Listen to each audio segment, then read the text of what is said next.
옛날 옛날에 어느 먼 곳에 한 부자가 살았어요. 그에게는 3명의 딸이 있었는데 그중 2딸은 아주 욕심이 많고 이기적이었어요. 하지만 셋째 딸은 친절하고 착한 아이였답니다. 어느 날 아버지는 폭풍 때문에 그의 배들이 모두 가라앉았다는 소식을 들었어요. 그 후 그는 모든 것을 잃어버렸고 아주 작은 집으로 이사를 갔지요. 그 욕심꾸러기 2딸은 이 상황이 불만이었어요. 하루 종일 그들은 모여 앉아 불평만 늘어놓기 일쑤였지요. 모든 집안일은 셋째 몫이었답니다. 얼마 뒤 아버지는 잃어버린 배 중 한 척이 항구에 있다는 소식을 들었어요. 그는 바로 항구로 출발하려고 준비하기 시작했죠. 항구로 떠나기 전 그의 딸들에게 물었어요. 얘들아, 뭐 필요한 거 없니? 드레스, 구두, 목걸이, 팔찌. 그럼 미녀, 넌 뭘 갖고 싶니? 장미 한 송이면 충분해요.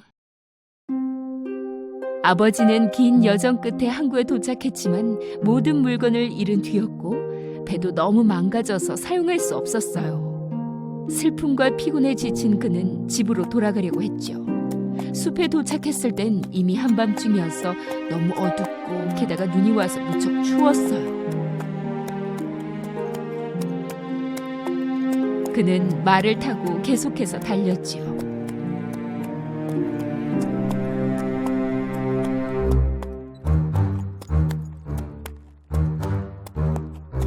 그러자 마침내 불이 켜진 성을 발견했어요.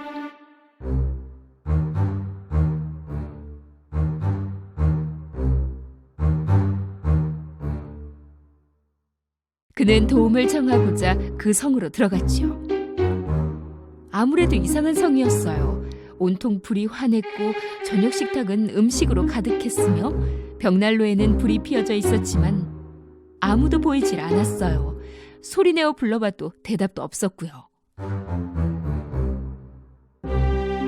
결국 그는 기다리는 것을 포기하고 식탁에서 저녁 식사를 마친 뒤 잠자리에 들었답니다.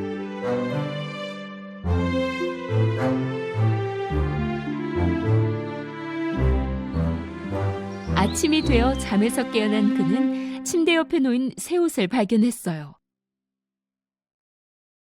그는 아래층으로 가보았죠. 멋진 아침 식사가 그를 기다리고 있었어요. 이 성은 여중의 것이 분명해. 그렇지 않으면 이렇게 날 도울 수 없지. 감사 인사를 해야 할 텐데. 성을 떠나려던 그는 장미 정원을 발견했죠. 다른 딸들의 소원을 들어줄 수는 없지만 적어도 미녀의 소원만큼은 들어줄 수 있게 됐군. 그는 속으로 생각했죠. 곧이어 장미 한 송이를 뽑자 무시무시한 으르렁 소리가 나며 그를 둘러싼 주변이 흔들렸어요. 괴물같이 무섭게 생긴 사자가 나무들 뒤에서 나타났어요. 사자를 본 아버지는 거의 기절할 지경이었죠.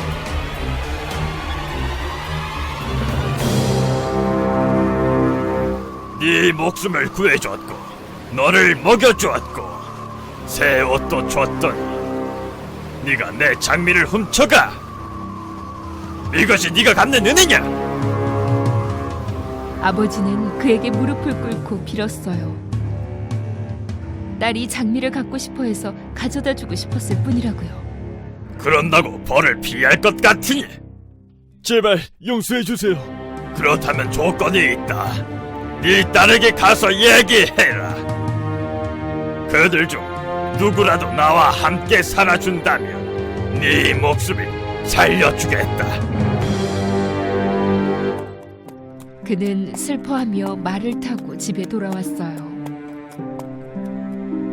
집에 돌아온 그는 2 욕심꾸러기 딸에게 이 무시무시한 이야기를 해주었지만 누구도 야수의 프로포즈를 받아들이지 않았어요. 하지만 미녀는 달랐어요. 아버지, 허락해 주신다면 제가 가도록 할게요. 두 딸은 이 모든 일이 셋째 미녀의 잘못으로 벌어진 일이라고 생각했기 때문에 미녀의 생각에 바로 찬성했지요. 슬픔과 절망으로 가득 찬 아버지는 성으로 미녀를 데려갔어요. 그들이 도착하자 모든 것이 예전과 같았어요. 음식은 가득했고 아무도 없었지요. 그들이 앉아서 먹기 시작하자 그 야수가 나타났어요. 미녀는 두려움에 몸을 떨기 시작했어요. 아버지 말씀처럼 그는 무척 무서워 보였지요. 야수는 부드러운 목소리로 물었어요. 당신의 의지로 이곳에 왔나요? 네, 그렇다면 내일 아침 아버님은 댁으로 돌아가시고 다시는 오시지 않을 겁니다. 아침이 오고 잠에서 깬 미녀는 그녀의 아버지가 가셨다는 것을 알았어요. 그리곤 그녀를 기다리는 맛있는 아침 식사를 발견했죠. 잠시 정원을 둘러보던 그녀는 장미를 발견하자 곧 슬퍼졌지요. 그녀는 성안을 둘러보다가 장미로 가득 찬 방을 발견하고 놀라워했어요.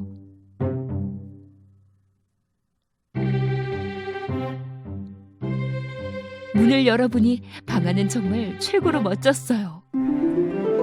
그녀가 좋아할 만한 물건들로 장식이 되어 있었지요. 책과 꽃, 악기들로 가득 차 있었어요. 이런 방을 준비할 사람이라면 누구에게도 해를 입히지 않을 거라고 생각했어요.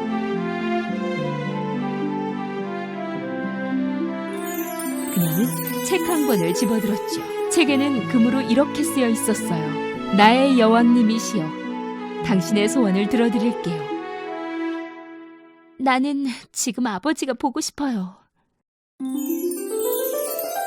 미녀가 이렇게 말하자 방 한쪽에 있던 거울 속에 아버지의 모습이 보였어요. 미녀는 무척 놀랐답니다. 아버지를 보자 그녀는 다시 행복해졌어요. 그날 밤 야수가 나타났어요. 당신을 계속 보게 해주시겠소? 여긴 당신의 공간인데 왜 물으시는 거죠? 아니, 지금은 당신의 것이요. 당신이 원하면 난 바로 떠나주겠소. 미녀는 그의 대답에 무척 놀랐어요. 한 가지 묻고 싶은 게 있다오. 내가 정말로 못생겼나요? 처음에 그녀는 뭐라고 말해야 할지 몰랐어요. 그러나 곧 야수를 향해 고개를 돌리고 그렇다고 끄덕였지요. 나와 결혼해줄 수 있어? 이번엔 미녀가 단호하게 대답했어요. 아니요.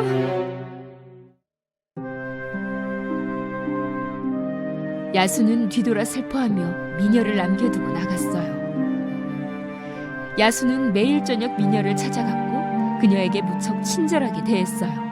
시간이 지나면서 미녀는 점점 야수를 편하게 느끼기 시작했어요. 그가 너무 못생기지만 않았다면...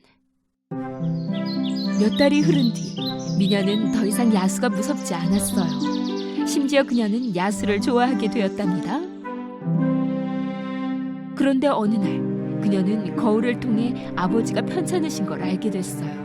그녀는 바로 야수에게 찾아가 집에 가서 편찮으신 아버지를 돌봐드리고 싶다고 말했어요. 당연히 가셔도 됩니다. 하지만 돌아오지 않는다면 전 슬퍼서 죽게 될 거예요. 일주일 후에 돌아올게요. 약속해요. 야수는 미녀에게 반지를 주었어요. 밤이 되자 그녀는 그 반지를 탁자에 두고 곧 돌아올 성에서 잠들었어요. 다음날 아침 그녀는 아버지의 집에 있는 자신의 침대에서 잠이 깼어요. 그녀는 곧장 아버지께 달려갔죠. 그녀를 본 아버지는 무척 행복해했고 몸도 좋아지는 것 같았어요.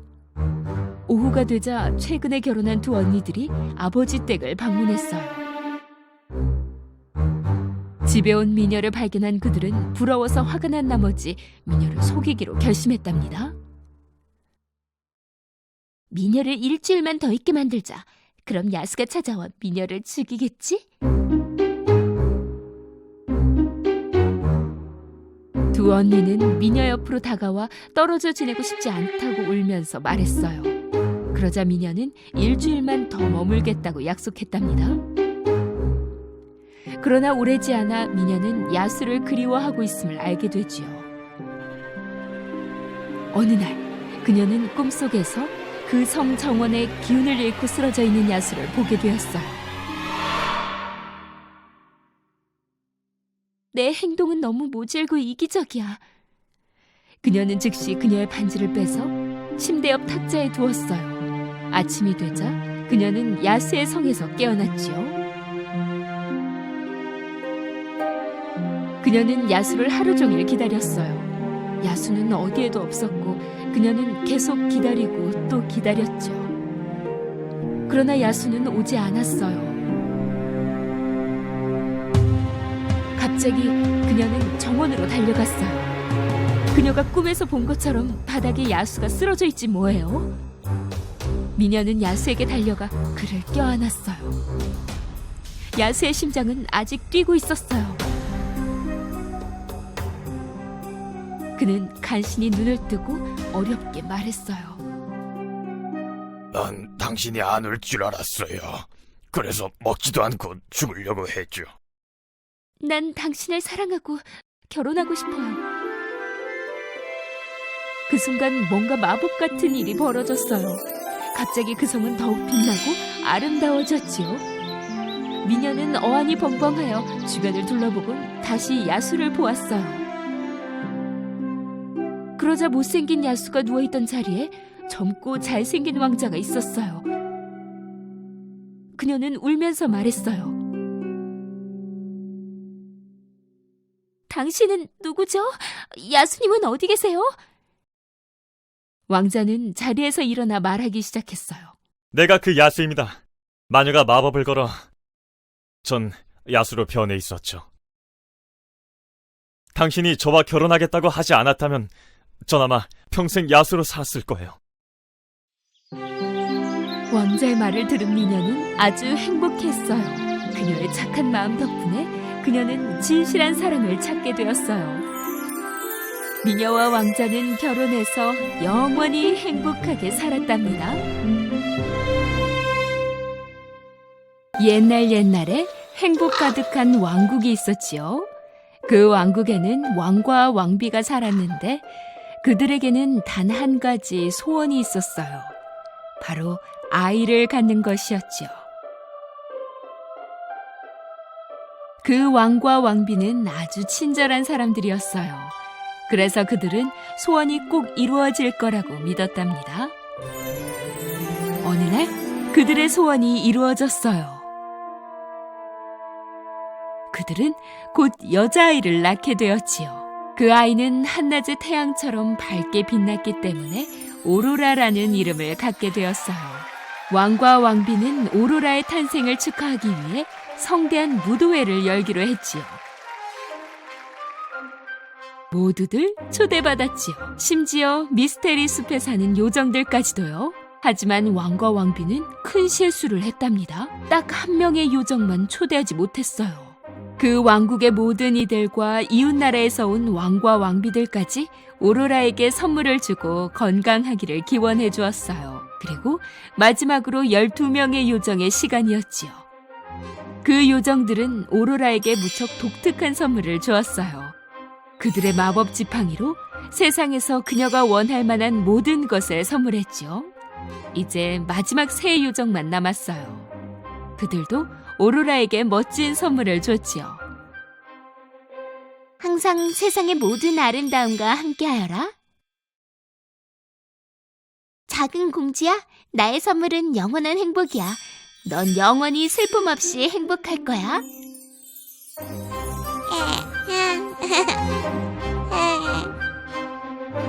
마지막 요정이 선물을 주려 할 때 예상치 못한 일이 일어났어요. 갑자기 무도회장이 온통 초록색 연기로 뒤덮였어요.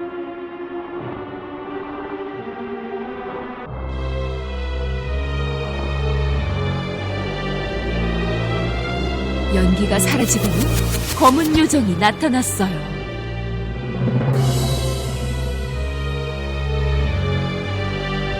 왕은 아름다운 의식을 깨뜨리는 이 요정이 누구인지 물었지요. 다른 요정들은 그녀가 누구인지 알아차렸어요. 바로 악한 마음의 검은 요정이었어요. 모두들 초대받았군. 이 왕국의 모든 사람들, 내 친구들, 왕과 여왕들, 그리고 요정들까지. 불행하게도 나만 빼고 말이야. 그 왕은 그들의 무례함에 사과했어요. 나를 위한 진정한 선물이 없다면 공주 곁을 떠나지 않겠어.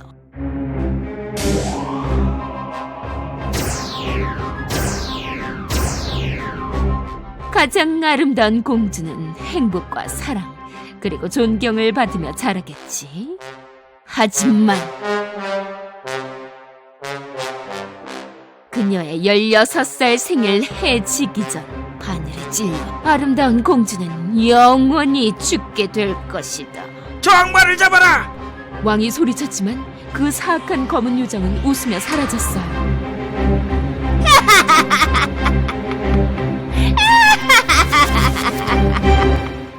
사악한 검은 요정 때문에 선물을 주지 못한 마지막 요정은 검은 요정만큼 힘이 세진 않았지만 적어도 그 나쁜 저주를 풀 수 있는 뭔가를 해주고 싶었어요.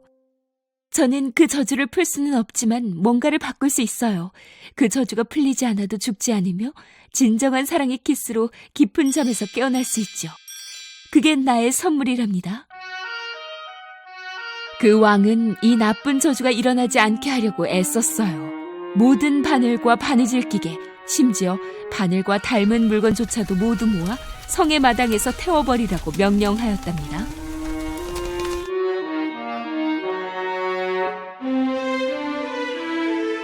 요정들의 선물을 받은 오로라 공주는 모두가 사랑하는 아름답고 친절한 아이로 자랐어요.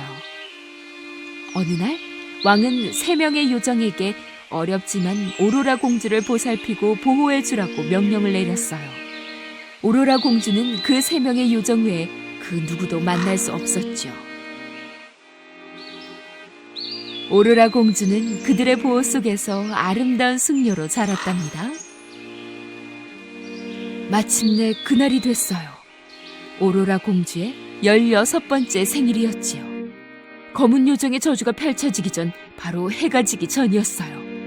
왕과 왕비는 그들이 할 수 있는 모든 것을 다해 막았지만 어떻게든 그 저주가 일어날 것 같아 여전히 불안했어요. 그들은 공주를 보호하려고 방 안에 그녀를 가두었답니다.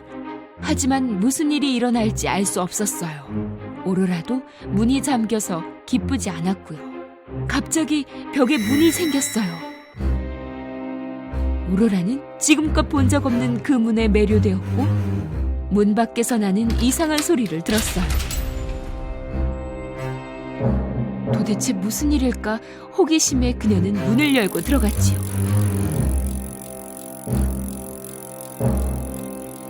그녀가 들어간 방에는 등 돌린 채 바느질을 하는 한 여자가 있었어요.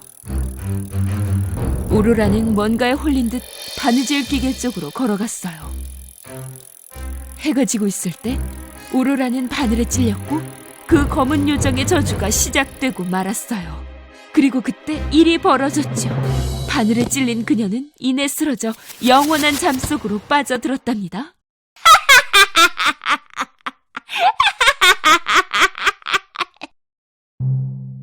그렇게 해가 지며 검은 요정의 저주가 오로라의 16번째 생일에 이루어지고 말았어요. 요정들은 공주에게 가장 아름다운 옷을 입히고 침대에 꽃들을 놓았어요. 그렇게 오로라는 잠자는 공주가 되었지요. 왕과 왕비는 너무 고통스러운 나머지 성 안의 모든 사람들이 공주가 잠에서 깨어날 때까지 잠을 자도록 했어요.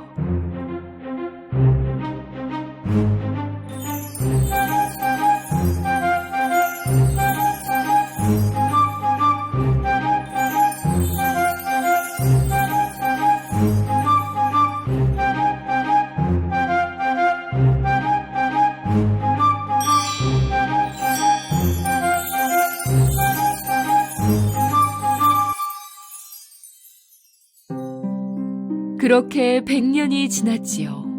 하루는 한 잘생긴 왕자가 지나는 길에 가시덤불과 담쟁이 덩굴로 뒤덮인 그 성을 발견했어요.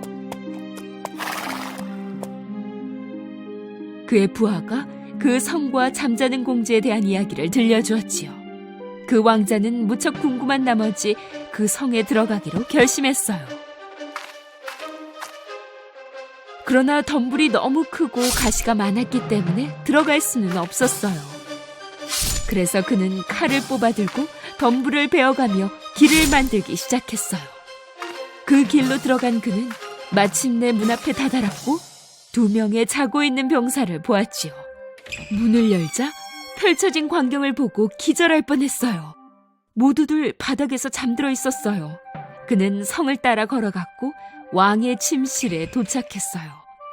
왕과 왕비 역시 소파에서 잠들어 있었지요. 그리고는 반쯤 열린 문 안으로 들어갔어요. 이곳은 바로 아름다운 꽃들로 가득한 잠들어 있는 그 공주의 침실이었어요. 그 왕자는 침대 옆으로 가서 아름다운 그 공주를 보고는 그녀의 귀에 얼굴을 포개었어요. 당신이 바로 잠자는 공주군요. 아름다워요. 사랑에 빠져버린 그 왕자는 그렇게 속삭이며 그녀의 이마에 키스해 주었어요. 그때 그녀가 눈을 떴어요. 그리고 자신을 보고 있는 잘생긴 왕자를 보았지요. 그녀가 잠에서 깨어나자 성 안의 모든 이들이 100년 만에 잠에서 깨어났지요. 왕과 왕비는 놀라워하며 오로라의 방으로 달려가 어찌된 일인지 살펴봤어요. 그리고 그들은 기쁨과 행복으로 가득 차 올랐어요. 그들의 딸이 잠에서 깨어나 있었으니까요. 그 왕자는 공주에게 결혼해달라고 청혼했어요. 공주는 미소를 지으며 그의 프로포즈를 받아들였지요. 그리고 왕 역시 공주와 왕국을 구한 그 왕자에게 축복을 해주었어요. 그들은 한 번도 본 적 없는 가장 아름다운 결혼식을 올렸고 영원히 행복하게 살았답니다.